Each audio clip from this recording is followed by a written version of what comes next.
Coming up at the end of this road, we're going to be turning right and then turning left, please. So there are two junctions very close together.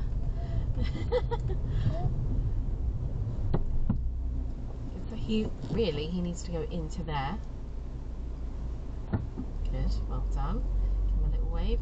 And that's lady. Slow down. It's only a 20.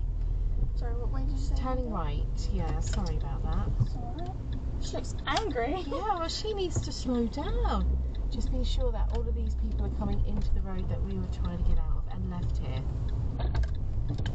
Sorry, that was my pupil who was walking hard. I did recognise her from some of your videos. I heard that it's Debbie. Probabilities. Oh, let's come in here really slowly because we just don't know what's going on.